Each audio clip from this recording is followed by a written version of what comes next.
ನಾಗರ ಪಂಚಮಿ ಪ್ರಯುಕ್ತ ಚಿಕ್ಕಮಗಳೂರು ನಗರದ ಶ್ರೀ ಬೋಳರಾಮೇಶ್ವರ ದೇವಸ್ಥಾನ ಹಾಗೂ ವಿವಿಧ ನಾಗರಕಟ್ಟೆಗಳಲ್ಲಿ ಇಂದು ವಿಶೇಷ ಪೂಜೆ ನಡೆಯಿತು.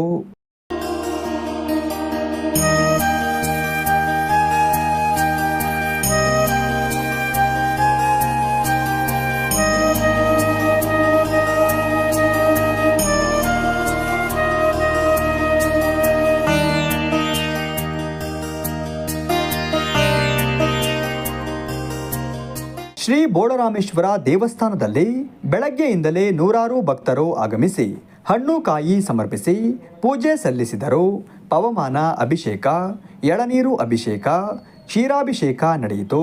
ಶ್ರೀ ಬೋಳರಾಮೇಶ್ವರನಿಗೆ ವಿಶೇಷ ಅಲಂಕಾರ ಮಾಡಲಾಗಿತ್ತು.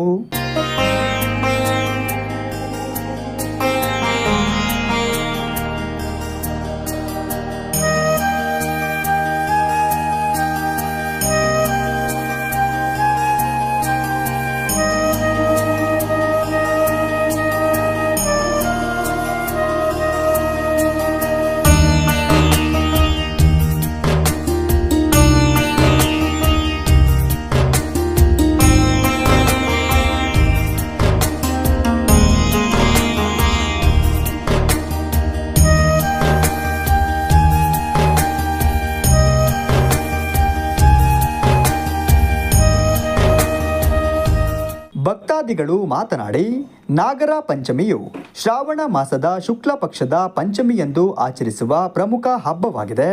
ಈ ದಿನ ನಾಗದೇವರ ಪೂಜೆ, ಹಾಲು ಮತ್ತು ತನಿ ಅರ್ಪಿಸುವುದು ಹಾಗೂ ವಿಶೇಷ ಭಕ್ಷ್ಯಗಳನ್ನು ಸಮರ್ಪಿಸುವುದು ವಾಡಿಕೆ.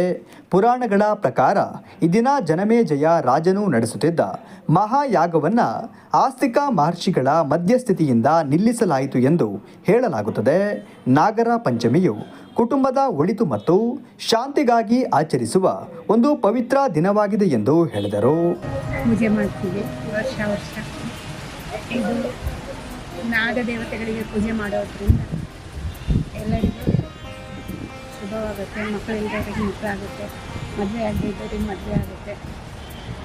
ಎಲ್ಲರಿಗೂ ಶುಭ ತರುವ ಸಹೋದರರ ಬಾಂಧವ್ಯವನ್ನು ಇದು ಮಾಡುತ್ತೆ. ನನ್ನ ಹೆಸರು ಪೂಜಾ ಅಂತ, ಚಿಕ್ಕಮಗಳೂರಿಂದ, ಇಲ್ಲೇ ಲೋಕಲಿಂದ. ವರ್ಷ ಶ್ರಾವಣ ಮಾಸದಲ್ಲಿ ನಾವು ನಾಗರ ಪಂಚಮಿ ಹಬ್ಬವನ್ನು ಆಚರಿಸ್ತೇವೆ. ಮನೆಯಲ್ಲಿ ನಾವೇನಂದರೆ ಕಡುಬು ಇದೆಲ್ಲ ಮಾಡಿ ತಂದುಬಿಟ್ಟು ನೈವೇದ್ಯ ಮಾಡಿಬಿಟ್ಟು ಮಾಡ್ತಾರೆ. ನಾಗರ ಪಂಚಮಿ ಒಂದು ಏನಕ್ಕೆ ಅಂತಂದರೆ ಹೆಣ್ಮಕ್ಳಿಗೆ ಮದುವೆ ಇದಾಗಲಿ, ಸಂತಾನ ಭಾಗ್ಯವಾಗಿ, ಆಮೇಲೆ ಮತ್ತು ಒಳ್ಳೆ ರಿಲೇಷನ್ಶಿಪ್ ಆಗಿದೆ ಸಿಗಲಿಕ್ಕೆ ಅಂತೇಳಿ ಮಾಡ್ತೀವಿ, ಹಬ್ಬನ ಆಚರಣೆ ಮಾಡ್ತೀವಿ.